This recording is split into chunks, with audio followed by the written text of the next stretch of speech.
Hey guys, welcome back to my channel. My name is Miriam if this is your first time coming on here. So in this video I really want to talk about a process that I tried to use one time before I got my PR to get my work permit approved in less than 3 hours. I mean, I didn't use the process because my husband was a permanent residence permit holder, and that didn't really work out like for me. But I did lots of research about this process and I just thought to share because it will be helpful for people out there. The process is called flagpoling. Before I dive into this video, disclaimer, I'm not an immigration officer or agent, so I won't be able to answer all your questions, but I will try to reply and answer you as much as I can in the comment section if you have any other questions. And one thing I will also implore is do your research. Now, after watching this video, if you think it's something that you're interested in or applies to you, before you start asking like some basic questions, I would recommend you actually do your own research so you can make proper decisions. Okay, let's get into it. What is flagpoling? Flagpoling is literally going around the flag and I'll explain that. It's basically going to a border to renew your either temporary work permit or apply for one or complete like a PR process. And this doesn't apply to everyone, just so you know, okay? So, one, is it legal to do that? Yes. It's not something that is illegal, but I mean immigration officers or immigration system try not to encourage that, because like I said, this is a process that is done in less than 3 hours, 2 hours. So imagine everybody just going through that process. That will put like lots of strains on the people actually working there. So it's not something that they publicly put out there that, yeah, come and use this process to process your work permits or something. It's there, but it's not like promoted. But this, you're not doing anything illegal, so don't worry about that. It's totally legal in Canada to flagpole. So who can flagpole? One thing I'll do, I think I'll put it on the screen here, like the list of people that can flagpole, and you can go ahead to like do more research about that. But I know you can flagpole if one, you want to renew your temporary work permit. Let's say normally you apply for this like online or paper like application, but that can take like weeks or months for you to get a response back. Let's say your work permit is gonna expire in like a couple of months or something, and you really need to renew it, and you can't wait for like weeks or months, even though you shouldn't wait until like that slim time. But let's say you found yourself in that situation, yes, you can flagpole, and that means you're going to a border close to you in Canada. So you go to a border to the US and you cross over walking, of course, and it's not illegal, like I said. So you cross the border, you go to the US side. No, you don't have to have a US visa. So when you get to the other side, like the US immigration, you tell them, I'm here to flagpole. They know what that is. They're conversant with it. So they would give you like a form, like a paper that you need to go back into Canada, like the Canadian side of the border, and give it to them. So it's not a rejection, like they're not rejecting because you're not applying for visa. It's just that you want to cross, but you're not crossing. Like it's almost like you change your mind. So you get there, say I'm flagpoling, and they'll give you like a paper. I actually went through this process, so I know. I used the Niagara Falls border. That was where I went to, and I walked like across to the US, and I told them, oh, I'm flagpoling, and they gave me like a form, like less than 5 minutes. So they give you like a form, then you put the form in your passport or your document and you take it back to the Canadian side. And when you get back to the Canadian side, you tell them that, oh, they will ask you, what are you here for? You tell them, I'm here to apply for a work permit, and then you go through like the process if you qualify. In my own case, I didn't qualify because one, my husband had a PR, like a permanent resident permit, so and I come from a country of visa exempt, so I wasn't qualified because I was visa exempt and my husband had a PR.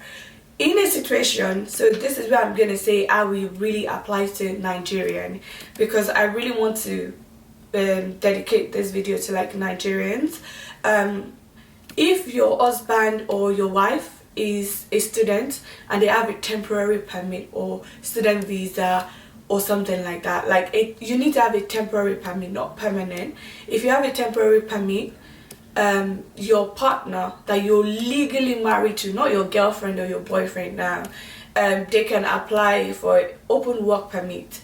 And instead of waiting for the process, like I said, to take longer, like months and stuff, they can actually just go to the border and do like Flagpole, and that will make them qualify to be able to get their work permit instantly, open work permit instantly. So in Canada, there's two type of work permit, like open work permit, or there's I don't know what it's called now, but I'll put it on the screen. It's a work permit tied to a company, so that means as long as you work for that company, you have the work permit. If you stop working for them, your work permit ends. But if you have the open work permit, you can work with any person in Canada. So you go there and you give them all the things, the documents that you take along as well. I'll leave a link below to an article that tell you like what document to bring. Please check that before you actually comment and ask like, oh, what type of document do I need to bring. I'll try to leave the link below, and I'll leave the link of the full article about Flagpoling so you can do your research as well. So you go there, and normally because I was like going through the process before they actually realized that, oh, actually you don't qualify.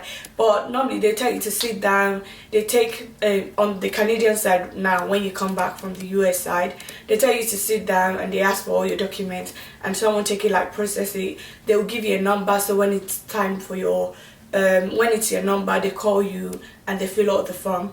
And usually if everything goes well and you qualify, they should give you your work permit on the spot. Just in case you're curious, like, okay, why would I Flagpole? I'd rather just like apply online. What if they don't allow me to come back? One, remember you're not doing anything illegal. Two, or your visitor's visa is still valid, so you can still come back into the country at that moment. So when you're going, it's not like you're gonna get stuck. Like if everything goes well, you shouldn't get stuck because your visitor's permit to Canada is still valid, so they'll let you come back anyways.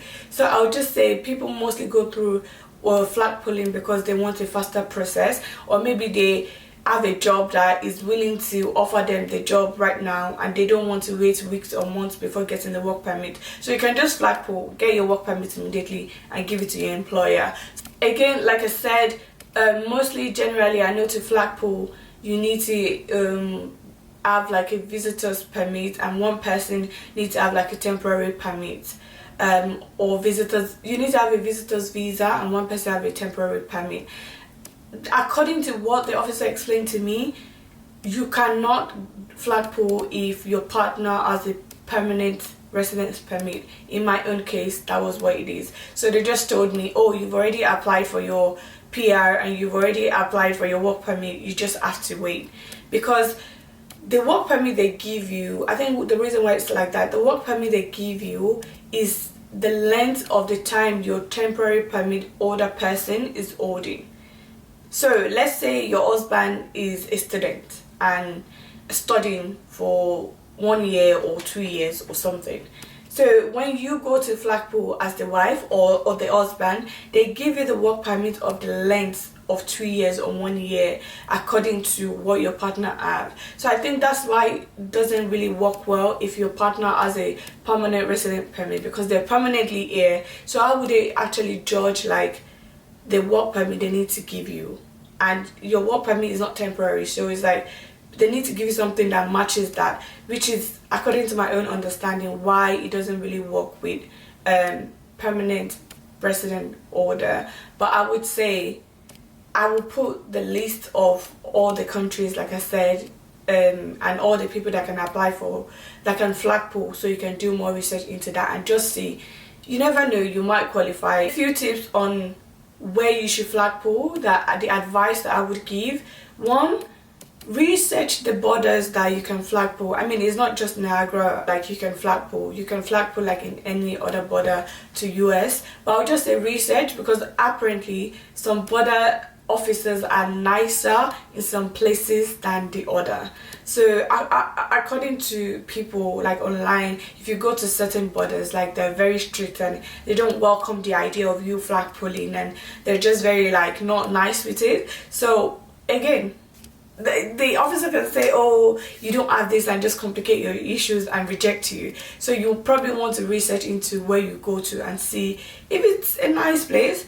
I went to Niagara and they were pretty nice. So like I actually did like the tour like 2 times. Yeah, because the officer that was there, like the form, they didn't complete it, something like that, so I had to go back again and they had to do the form again. So yeah, they were pretty nice. 2, I'll say go early, because you know, like cars are crossing, people are crossing, like they're busy, so they're attending to like people that are crossing with their cars, and sometimes you have to wait longer. So if you're going, just try to go early.